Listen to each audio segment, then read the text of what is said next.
네, 그럼 우리 이제 본격적으로 우리 파이썬 강의를 시작해 보겠습니다.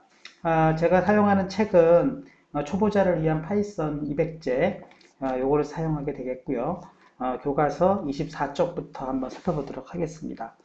지금 이 화면을 보시면 우리 이제 요것을 우리가 대화창이라고 하는데 대화식 모드로 또는 IDL 쉘 명령창이라고 부르기도 하죠. 여기에 직접 이렇게 꺽쇠가 3개가 이렇게 찍혀 있으면 프롬프트라 그래가지고 실질적인 이제 명령창을 쓸 수가 있습니다. 그래서 파이썬 명령어를 여기서 사용할 수가 있는 거죠. 그래서 이런 것을 이제 컨트롤 Z를 하게 되면은 이제 사실상 파이썬 명령이 빠져나와져요. 그건 아니면 다른 명령이군요. 넘어가겠습니다. 그럼 여기서 우리가 print라는 명령을 사용해서 우리가 각종 문자열을 출력할 수가 있는데 뭐 한글로 안녕하세요 이렇게 해서 큰 따옴표 큰 따옴표를 이용해 가지고 어떤 문자열을 입력하게 됩니다. 그래서 큰 따옴표와 작은 따옴표를 다 사용이 가능해요. 일단 큰 따옴표를 사용해서 안녕하세요 치면 이렇게 파란색 출력이 나오게 되겠죠. 작은 따옴표도 한번 사용해 보겠습니다. 그래서 작은 따옴표로 뭐 파이썬 프로그래밍 뭐 이런 식으로 이렇게 작은 따옴표를 사용해서 또 실행해도 작은 따옴표, 큰 따옴표로 둘러싸여진 문자열을 우리가 출력하는 함수를 이 print라는 함수를 사용하게 됩니다. 우리가 이러한 엔터키를 치면 그냥 아무 말 없이 이렇게 진행되는 이러한 창을 우리는 대화식 창이라고 하고 일종의 프롬프트 앞에서 직접 프로그래밍을 할 수가 있죠. 텍스트 에디터를 사용할 수도 있는데 텍스트 에디터를 사용하는 경우에는 우리가 여기서 파일, 뉴 파일을 이렇게 해가지고 텍스트 에디터를 쓰게 되는데 여기서 여러 가지 이제 프로그램을 짤 수가 있습니다. 예를 들면 뭐 교과서 24쪽처럼 뭐 프린트 직접 한번 쳐보죠. 프린트 안녕하세요 이렇게 한글로 명령을 치고 두 번째 문장으로는 변수 A를 2를 지정해서 2를 저장하라 변수 B에다가는 역시 2를 저장하라 이렇게 하고 또 프린트 A 플러스 B 이렇게 하게 되면 그 변수에 저장된 값들을 더한 결과를 출력하라 이렇게 하면 되겠죠. 이런 거를 이제 실제 실행은 run 해가지고 run 모듈 F5죠. 그래서 세이브가 안 됐다. 그러니까 세이브를 시켜서 실행하게 되면은 여기에 실행창에 세이브가 아직 프로그램이 세이브가 안 된 거죠. 그래서 디폴트로는 또 역시 파이썬이 설치되어 있는 폴더에 저장될 테니까 자기가 원하는 그 워크 파일, 저 같은 경우는 파이썬 강이라는 폴더를 사용하고 오늘 첫날이라서 데이브1이라는 폴더를 미리 만들어 놨습니다. 여기다가 뭐 헬로라고 만들었죠. 근데 헬로가 또 이미 있기 때문에 헬로 2라고 하겠습니다. 이렇게 해서 프로그램을 저장을 해놓고 이렇게 프로그램 짠 거에 대해서 실행을 해보면 안녕하세요 하고 2가 나왔죠. 그러니까 2가 나온 것은 첫 번째 안녕하세요는 여기서 이제 출력이 된 거고 그 다음에 이제 두 번째 프린트면에서 A 플러스 B의 결과가 1과 1이니까 2가 나오는 걸 확인해 볼 수 있죠. 뭐 B를 만약 11로 바꾼다 그러면 결과는 12가 나와야 정상이겠네요. 그래서 실행해 보면은 역시 세이브를 하고 실행해 보면은 네, 12 이렇게 나오게 되면은 제대로 텍스트 에디터를 사용해서 프로그래밍을 할 수가 있는 것입니다. 이러한 IDLE 우리가 통합환경 텍스트 에디터를 사용하는 경우가 있고 또 똑같은 환경을 우리가 VS 코드를 사용할 수도 있다 그랬죠. 근데 VS 코드를 사용하는 그런 조금 더 우리가 나중에 배우기로 하고 우선 간단한 이러한 에디트 창은 기존의 이 IDLE 창을 이용해 가지고 다시 한번 설명을 드리면 우리가 실행하게 되면은 3.8 버전에 3.5가 아니라 3.8 버전에 그렇죠. 네, 여기에 보면 IDLE 요걸 실행했을 때 나오는 창을 이용해 가지고 파일 에디터를 사용하기도 하고 또 명령창을 사용하기도 하고 해서 우리가 실질적인 프로그램을 실행해 볼 수가 있는 것입니다. 그리고 또 교과서를 한번 살펴보기도 하죠. 또 이 밖에 명령 프롬프트를 사용하는 방법은 아까 말씀을 드렸고, 변수명을 사용하게 되는데, 변수명 만들기에 대해서도 조금 설명을 드리도록 하죠. 변수명에 대해서는 제가 좀 정리를 해놨어요. 그래서 여기서 한번 보게 되면, 그거 외에도, 그거 하기 전에 한번 몇 가지 더, 우리가 연산자에 대해서 한번 공부를 해보기로 하죠. 그래서 연산자에 대해서도 잠깐 알아보도록 하겠습니다.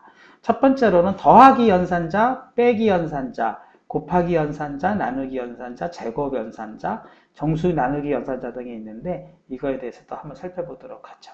네, 다시 여기 창을 가가지고 아이디 쉘 창으로 가죠. 그래서 만약에 더하기 연산자를 해본다 그러면 2 플러스 3 이렇게 해서 엔터를 치면 바로 명령창에서 수행할 수가 있는 것이고, 빼기 연산자는 2 마이너스 3 이렇게 해보면 네, 마이너스 결과가 나오는 거 확인할 수 있죠. 곱하기는 스타 연산자를 사용하게 됩니다. 그래서 6 이렇게 사용하게 되겠죠. 나누기 연산자는 슬래시를 사용해서 네, 이렇게 나눈 결과를 사용할 수가 있죠. C 언어와의 차이점은 이것이 이제 자동 계산된다는 거예요. 이것이 정수 연산인 경우는 정수로, 결과가 실수 연산인 경우는 실수로 그렇게 되기 때문에 두 개의 상수가 모두 정수라고 하여 정수 결과가 나오는 게 아니라 실수 연산으로 자동으로 바뀐다는 것을 확인해 볼 수가 있고, 순수하게 정수의 나눗셈을 하고 싶은 경우도 있죠. 예를 들면 14 나누기 3이면 대략 4.666인데 그냥 4만 나오게 하고 싶은 거예요. 그럴 때는 슬래시를 2번 사용을 하게 되면 정수 연산을, 이렇게 되면 딱 4만 나오지 않습니까? 이러한 것을 정수 연산을 따로 하고 싶은 경우에는 슬래시를 2번을 사용해 가지고 정수 연산을 하게 된다는 걸 확인할 수 있고, 나머지 연산자도 있어요. 나머지 연산자는 퍼센트 연산자를 씁니다. 그래서 14% 3인 경우에는 얘의 나머지가 3, 4, 12, 2가 되겠네요. 그래서 치면은 나머지 연산자는 2가 되겠죠. 그래서 퍼센트 연산자라 부르기도 하고 나머지 연산자라 부르기는 거 이용해가지고 우리가 앞으로도 어떤 수의 약수를 구한다든가 그 수가 홀수인지 짝수인지 구분할 때 이 나머지 연산자를 많이 활용하기 때문에 그걸 잘 머릿속에 익혀두면 좋을 것 같습니다. 그리고 제곱 연산자라는 게 있어요. 예를 들면 2의 3제곱 같은 경우는 스타를 2번을 붙여서 이렇게 해주면은 2 곱하기 2 곱하기 2 되고, 2의 4제곱인 경우에는 2의 4제곱은 16이 되겠죠. 이런 식으로 2의 5제곱은 32. 곱하기 한 번만 썼으니까 곱하게 됐죠. 이렇게 돼서 32 이런 식으로 제곱 연산자를 사용하기도 합니다. 이런 지금 총 6개의 연산자를 설명드렸습니다. 플러스 연산자, 마이너스 연산자, 곱하기 연산자, 나눗셈 연산자, 정수 나눗셈 연산자, 그 다음에 나머지 연산자, 이렇게 6개의 연산자에 대해서 지금 알아보았습니다. 이것은 산술 연산자라고 해서 앞으로 우리가 수식 같은 거 전개할 때 많이 사용되는 연산자이고요. 그리고 이제 변수 얘기를 해보도록 하죠. 아까 잠깐 변수에 대해서도 공부했지만, 변수는 잠깐 제 블로그를 보게 되면은 변수는 변수명을 왼쪽에 붙이고 오른쪽에는 그 변수에 들어갈 상수 또는 변수 또는 수식, 또 우리가 함수를 배우게 되면 함수도 들어갑니다. 그러니까 요 틀을 여러분이 잘 기억을 해두어야 돼요. 그러니까 왼쪽에 상수가 갈 수가 없는 거고요. 왼쪽에 수식이 갈 수도 없는 거예요. 수식이나 상수 이런 것은 전부 오른쪽에 갈 수가 있고, 왼쪽에 있는 요 대입연산자 바로 왼쪽에 있는 부분은 변수만 올 수 있다. 이것은 어느 프로그래밍 언어에서도 공통적으로 사용할 수 있는 규약입니다. 그래서 여러분들은 항상 요 형태를 기억해 두고요. 이거의 의미는 변수는 일종의 메모리이고 저장 장소로 사용되기 때문에 컴퓨터에서 따라서 변수의 어떤 값을 저장 또는 대입한다는 개념을 여러분은 항상 머릿속에 이해해야 됩니다. 그래서 예를 들면 A는 3 하면 이것은 A가 3이 같다가 아니라 같다라고 이해할 수도 있지만 정확하게는 A라는 변수, 저장 장소에 3이라는 상수를 write, 저장하라, 기억하라, 이런 뜻이 됩니다. 그렇게 여러분이 머릿속에 이렇게 이해하고 있으면 컴퓨터의 의미를 이해할 수가 있어요. 그러면 우리는 A는 3 이렇게 쓰면 변수 A에 3을 저장하라 이렇게 쓸 수 있고, 요거를 한번 프로그램으로 활용해 보도록 하겠습니다. 자, 여기서도 셀 명령창에 가가지고 아까처럼 변수 A에 3을 저장하라 이렇게 쓸 수 있고, 또는 아무 표시가 없죠. 만약에 표시가 없으면 그 결과를 알고 싶으면 프린트 A를 해보면 그 결과 값을 이렇게 확인해 볼 수 있고, 두 번째 방법은 A하고 엔터만 쳐도 결과가 A라는 결과를 읽는 것이 됩니다. 그러니까 우리가 주성문이라는 걸 쓰는데요. 주성문은 C 언어에서는 슬래시를 2번 쓰는데 여기서는 샤프를 써요. 파이썬에서는 샤프를 써가지고 빨간색으로 바꾸고 있지 않습니까? 그래서 변수 A에 3을 저장하라. 이런 식으로 어떤 프로그램에 설명문을 붙일 수가 있습니다. 그런 것을 또 잘 기억해 두면 되겠고요. 그래서 A를 치면 그 A 결과물이 나오는 거죠. 변수명에 변수를 쓸 수가 있습니다. 그러니까 지금 B라는 변수를 또 만약에 도입을 해서 B는 A 이렇게 해버리면 이것도 설명을 붙이자면 어떻게 됩니까? 왜 안 들어갑니까? 변수, 그쵸. B에 A에 저장된 값을 어떻게 보면 A 또 변수 저장 장소니까 A에 저장된 값 이게 안 써집니까? 이게 한글이 잘 안 됩니다. 저장된 값을 읽어 저장하라 이런 뜻이 됩니다. 그러니까 조금 표현이 좀 그렇긴 한데 결국은 변수 A에 저장된 값은 위에서 3이니까 그 3을 결국은 또 B에 저장하라 이렇게 이해가 되겠죠. 그럼 B 값을 찍어봐도 B도 역시 3이 있는 걸 나올 수가 있습니다. 예를 들면 B는 C 이렇게 해버리면 어떤 일이 벌어질까요? 에러가 발생하죠. 왜 어떤 에러가 발생합니까? C의 값이 실질적으로 define이 안 돼 있는 거예요. A는 이미 이렇게 저장 장소에 define이 되어 있는데 여기는 저장이 안 돼 있지 않습니까? 그러니까 이것은 C의 값은 초기화가 안 됐기 때문에 에러가 나온 거죠. 그래서 만약에 C를 만약에 5라고 저장을 해놨으면은 B는 C 해도 문제가 없는 거죠. 그래서 이런 개념들을 이해를 하셔야 됩니다. 그럼 역시 B의 값도 이렇게 5의 값이 찍히는 거죠. 그러니까 변수라는 것은 메모리 저장 장소 이렇게 이해를 하시고, 그 다음에 초기화가 안 돼 있는 경우에는 그 값을 읽을 수가 없다는 것이고, 그리고 초기화가 되지 않은 상태에서는 사용할 수가 없다. 결국은 초기값을 지정하는 순간 변수는 사용할 수 있다. 이렇게 이해를 하시면 될 것 같습니다. 그래서 변수의 개념까지도 오늘 이해를 했습니다. 다음 시간에는 변수의 타입에 대해서도 공부를 할 텐데, 이렇게 변수 A에 저장된 값을 읽어서 변수 B에 저장하라 이런 개념으로 확실하게 여러분이 이해를 할 수가 있다 그러면 기본적으로 프로그래밍 언어를 이해하는데 굉장히 기본적인 베이스가 됩니다. 이것은 어떤 프로그래밍 언어에서도 마찬가지 개념이기 때문에 여러분들이 이러한 개념들을 잘 이해하는 게 프로그래밍을 시작하는데 어떤 기본적인 1단계가 돼요. 또 두 번째로 수식이 나올 수도 있죠. 변수명 해놓고 수식이 나오는데 수식이 나오는 예를 한번 살펴보도록 하겠습니다. B는 B 플러스 1 이렇게 한번 해보죠.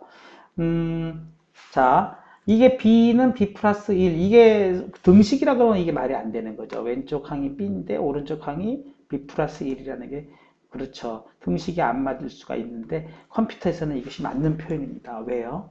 이것도 한번 주성문을 쓴다 그러면은 B의 그쵸.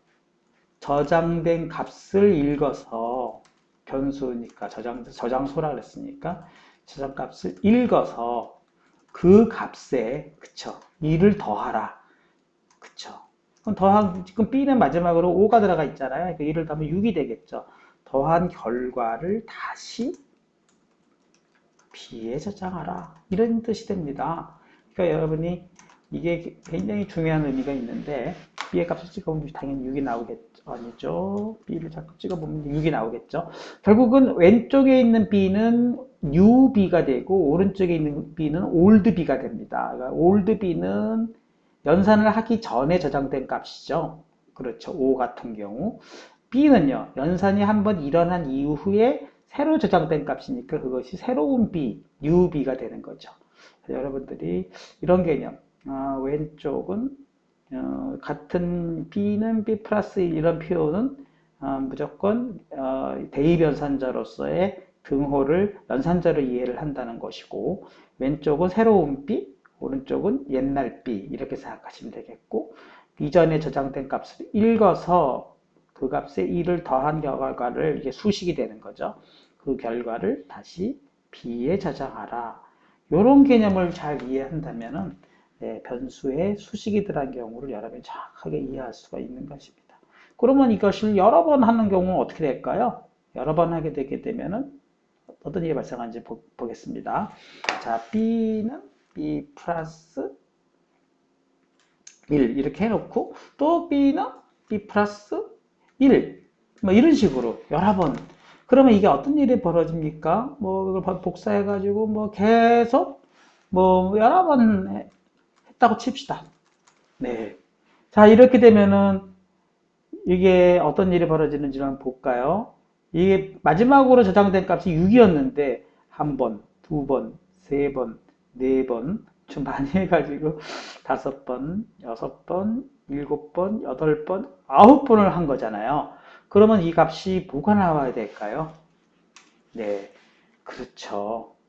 13? 7번이 된 건가요? 이게 잘 모르겠습니다. 네, 이게 뭐 중간에 제가 여러 번 치면서 이게 9번이면 15가 나와야 되는데 중간에 뭐 이런 것이 들어가면서 뭐 잘 잘못된 것 같습니다.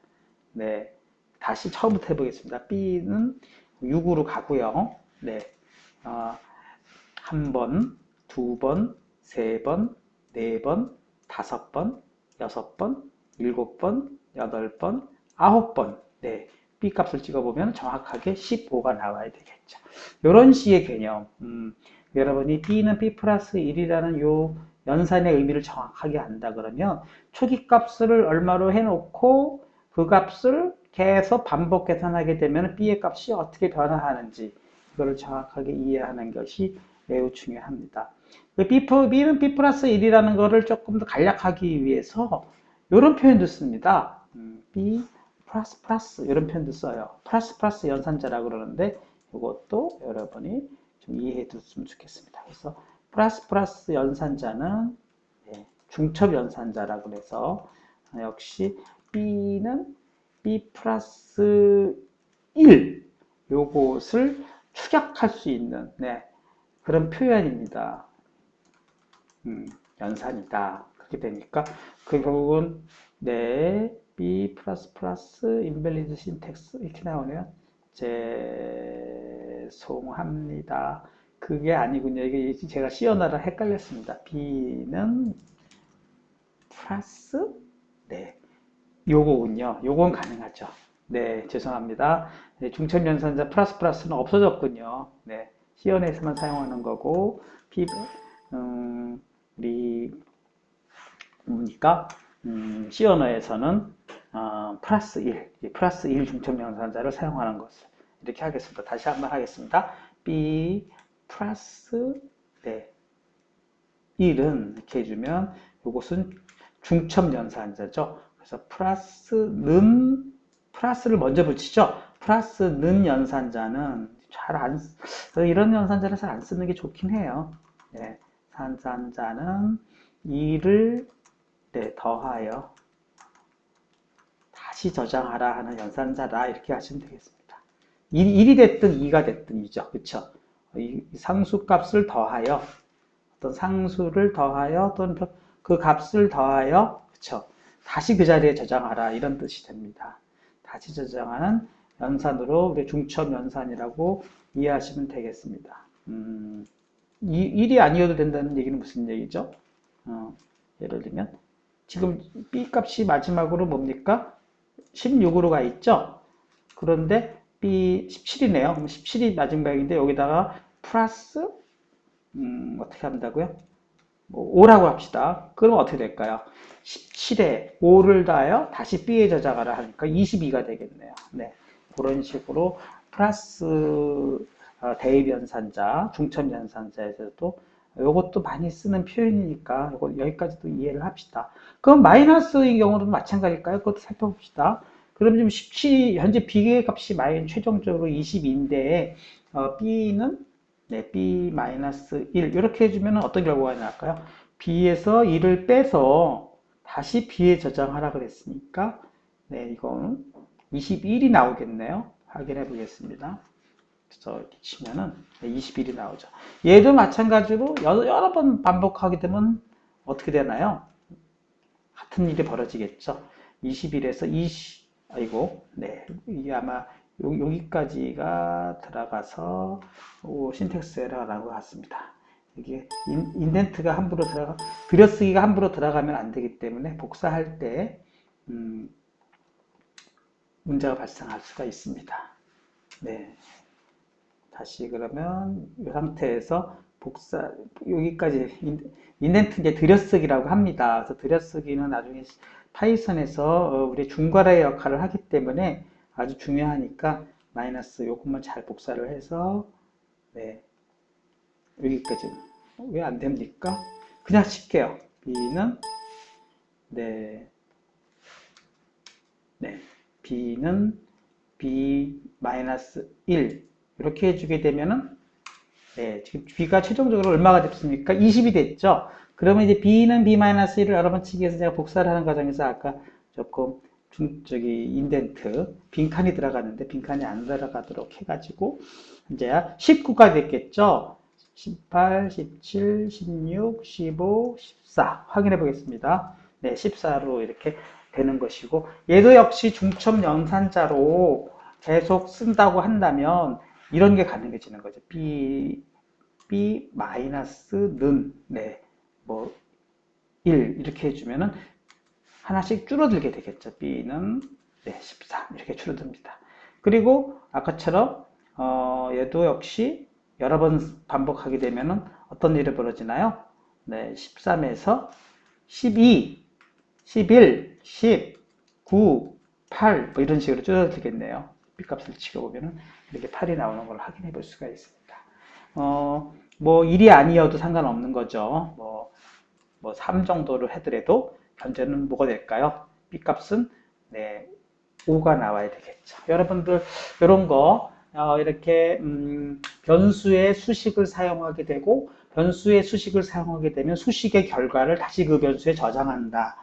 그렇게 이해하시고 그 다음에 중첩연산자 마이너스 중첩연산 플러스 중첩연산 뭐 당연히 곱하기 중첩연산 나누기 중첩연산 뭐 퍼센트 중첩연산이 다 가능합니다. 그래서 대부분 쓰는 거는 플러스나 마이너스 정도의 중첩연산까지는 많이 쓰는데 그것도 이렇게 혼란스러우면은 중첩연산자를 쓰지 않고 그냥 조금 명령문이 길어지더라도 그냥 원래의 오리지널 표현을 쓰는 것이 더 추천을 하는 것입니다. 네, 이렇게 해서 오른쪽에 수식이 오는 경우를 알아보았습니다. 그래서 여러분들 다시 한번 블로그로 정리를 해봤는데 오른쪽에 수식이 오게 되면은 결국은 오른쪽 항의 변수 B에는 연산전의 값이 들어가게 되고 오른쪽 항의 변수 B는 연산이 더 끝난 이후에 새로운 값이 저장된다. 이 개념을 정확하게 여러분들이 이해해 달라는 것이고요. 그것을 이렇게 지금까지 몇 가지 예제를 통해서 알아보았습니다. 변수의 장명 규칙을 한번 알아보도록 하죠. 네이밍 룰이라고 하는데 변수명을 어떻게 정하는 것이 좋은가? 그것은 알파벳의 대소문자 그리고 기호, 숫자 이걸 사용할 수가 있는데 대부분 보면은 알파벳이 많이 쓰이고요. 그 다음에 뒷부분에 숫자를 쓰고 언더바까지를 씁니다. 다른 경우는 쓸 수가 없는 것이죠. 공백도 허용을 안 하는 것이고 항상 시작은 알파벳으로 시작하거나 언더바 부호만이 허용합니다. 따라서 A, AA, A 언더바 B 이런 건 다 가능하죠. A1, 2, 3 이런 건 가능한 거고요. 언더바까지는 시작할 수 있다니까 언더바 AB도 가능한 거예요. 그러나 1B 이거는 안 되는 거죠. 왜요? 시작은 알파벳으로 시작한다는 거에 걸리는 거고 B 플러스 이거 안 되는 거죠. 왜요?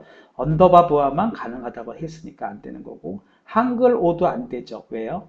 알파벳만 된다고 했으니까 안 되는 거고 그 다음에 한 칸 떨어진 공백의 AB도 안 되는 겁니다. 왜요?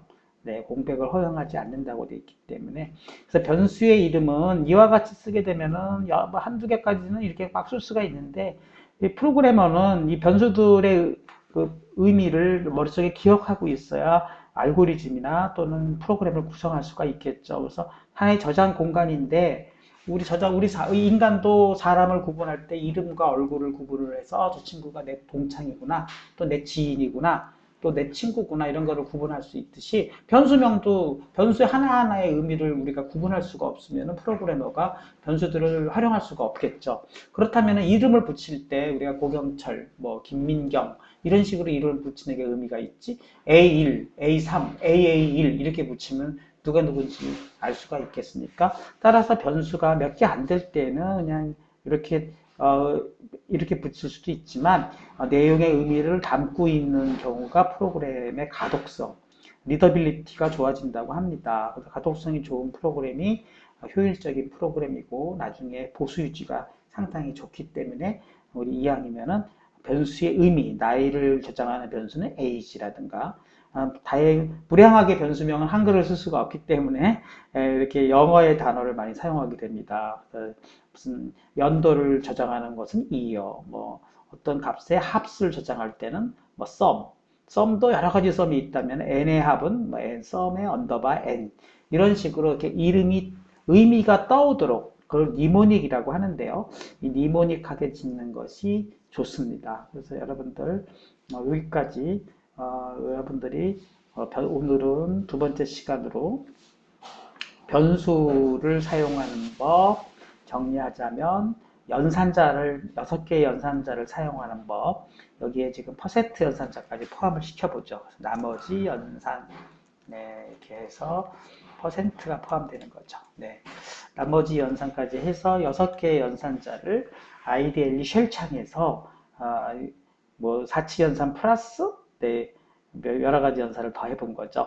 그렇게 해본 것을 해보았고 그 다음에 변수라는 것은 메모리 공간이고 변수에 항상 변수명은 왼쪽에 붙는데 오른쪽에는 상수, 변수, 수식이 올 수 있다는 것이고 수식이 올 때는 항상 오른쪽의 결과가 왼쪽으로 저장된다.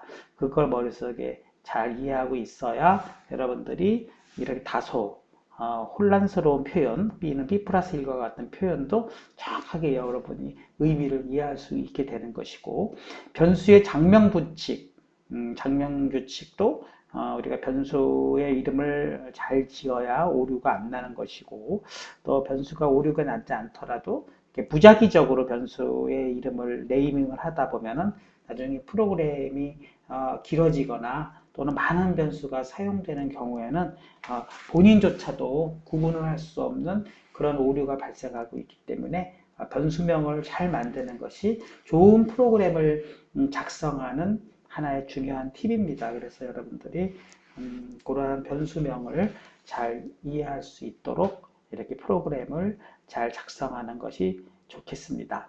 네, 오늘 두 번째 시간의 내용들 여러분 다시 한번 쭉 정리해 보시면서 과연 이제 프로그램의 시작은 우리 연산자와 변수부터 시작하는 것이고 그 결과를 출력하는 방법은 아까 말씀드렸듯이 프린트를 사용하는 경우 함수와 그리고 또 직접 이렇게 변수명을 쳐주는 경우 이렇게 두 가지가 있는데 이왕이면 이것도 함축적으로 프린트 명령을 사용해 가지고 결과를 출력하는 것을 권합니다. 그래서 다음 시간에는 변수의 타입 그리고 그 타입에 맞춰서 어떻게 또 출력을 하는가 이런 내용을 살펴보도록 하겠습니다. 네, 오늘 내용은 어떻게 보면 파이썬이라는 그러한 프로그래밍 언어에 특정되는 내용이 아니고 프로그래밍 언어를 공부하는 일반적인 내용에서 우선 우리가 알아야 할 기초적인 개념이기 때문에 여러분들에게 이러한 상수와 연산 그리고 변수의 개념을 조금 더 깊이 있게 설명해 보았습니다.